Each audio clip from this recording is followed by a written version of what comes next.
This is Insurance on Tap, and today we're here at the Aurora Brewing Company in Rochester, New York, with John Costello of USI Insurance and the immediate past chair of Big I National. John, thanks for coming down today. Yeah, my pleasure to be here. So, it's been a little over a year now since we're able to sit down and do this. And I think the burning question on everyone's mind is, did your handicap suffer? Yes, it did. I did not get out as much as I should have, but it was all for a great cause. Right, that's fantastic. Yeah. How about you? I know mine's still bad. So. Mine suffered a bit this summer. But yeah, that'll happen. It'll come back. Yes, right. It'll come back. Just Muscle spend memory. some time on the range, I'll figure it out. So we were just talking before we started filming about how you've been on the road, obviously for the past year, and you're still kind of doing some of that stuff as the immediate past chair. And I know Carrie's got a question that she's been wanting to ask you. Oh yeah, I do. You're right. So you had a big year, lots happening in the market. What was the most impactful for you personally throughout your tenure? Well, honestly, as a result of my travels and my opportunities to be at the different state conventions, having access to the insurance commissioners at each and every of the states, typically they have, one of them visiting, and hearing what's going on, we've got some significant issues as an industry in a lot of parts of our country. So I think that market challenges have actually kind of shown up here in the Northeast, which we typically don't have. Right. But I think property rates and seeing what's going on, there are significant challenges to the profitability of the insurance companies. I think in a lot of locales where I call it the politicization of the rate making, where a carrier can go to an insurance department and say, hey, we really do deserve rate, and here's the loss trends, but because it's going to affect consumers negatively, the rate regulators and the insurance commissioners don't allow for the proper rates to be filed and accepted. And then all of a sudden you start to have carriers decide they don't want to do business there anymore because they can't, do so profitably. So I think that's really a real challenge for us all across the country. Right.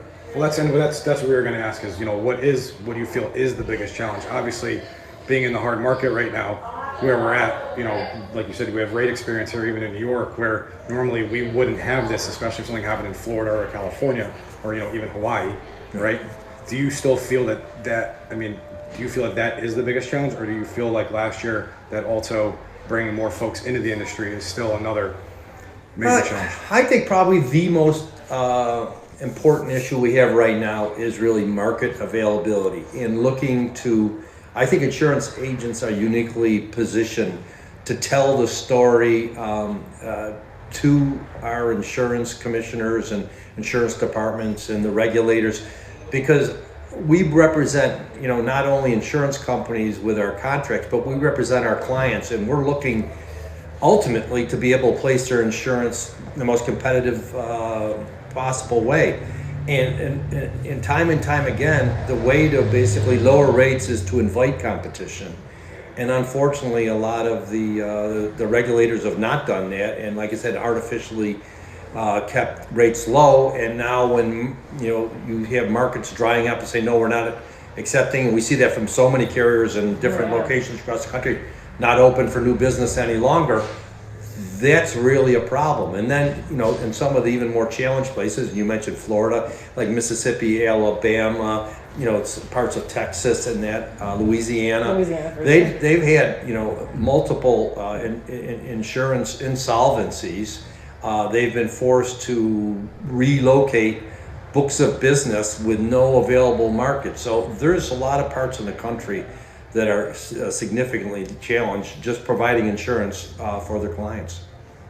How do you think that independent agents can work with their clients best in this type of climate right now with all of that going on in the marketplace? Yeah, I think actually one of the best things that we did at the Big I is the Trusted Choice Hard Market Toolkit. Yep. I advise everybody to go online, check that out. I think that gives you a lot of strategies. But I think, obviously it goes back to blocking and tackling. It's communication. It goes back to understanding what's going on.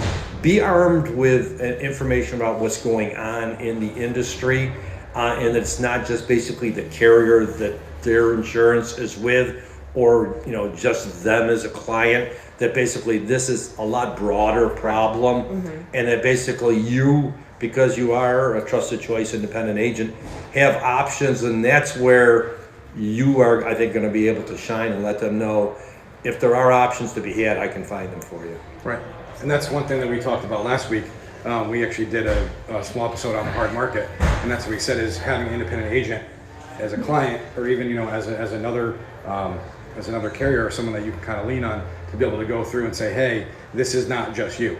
This is happening all over the place. Right. So we're, like you said, we're well equipped with the tools that we have. Right. In our toolkit. And honestly, I think sharing with them that we are advocating for the industry with the regulators on insurance issues, and sometimes they really need to hear from people like us, like we're in the inside. Right. And honestly, we don't have a vested interest in our advocacy for taking care of agents.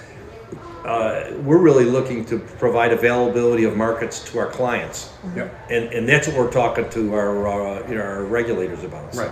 That's awesome. So what do you think is the best piece of advice that you could give to somebody that's in the insurance industry right now?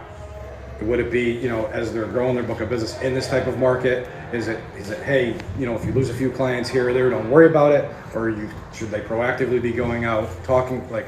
I think early and often probably. I think maintaining a book of business ultimately comes down to the relationships that you have, and I think right now more than ever, maintaining those relationships, getting out maybe even earlier than ever. Right. Having conversations with your underwriters about what can we expect on renewal, not actually getting maybe a proposal, but basically saying what are you seeing, and if it is a 15% increase, sharing that with the clients, and we're probably looking at a 15% and offer to go out and look at options for them, letting them know that you're on the job for them. I think that's going to probably be able to keep your competition at bay, in most situations. So I said early communication with the client about what's going on, so they're not hearing it from somebody else, and then also, showing them that you're willing to do the work to put their interests first. Great. And is there anything else that you can suggest for people to get involved? Like you're even talking about speaking with regulators and whatnot. I said, honestly, stay in touch with the state association. Obviously, here in New York, we're blessed to have people that are speaking with the regulators on a regular basis. So reach out if you've got questions about anything specific. Scott Hobson at the Big Guy in Syracuse does a great job, and more than happy to field your questions and maybe arm you with that little bit of insider knowledge that you can weave into your conversation that really puts you in a position to sound like you're a mover and shaker. Perfect. Yeah. We didn't tell him to say that, Scott. He said that on his own. Yeah. Unsolicited. Well, thanks for coming out. We're looking forward to our event tonight, but we appreciate all you've done in the last couple of years for the association and, the tour you've been on. So you've been a great local person to learn from. Thank you. Great to be with you guys. Thank you for being here. Hey, this is Insurance on Tap. We're here again with John Costello. Thank you, Aurora Brewing Company, for hosting us. If you like this, give us a like, give us a follow, and we'll see you next time.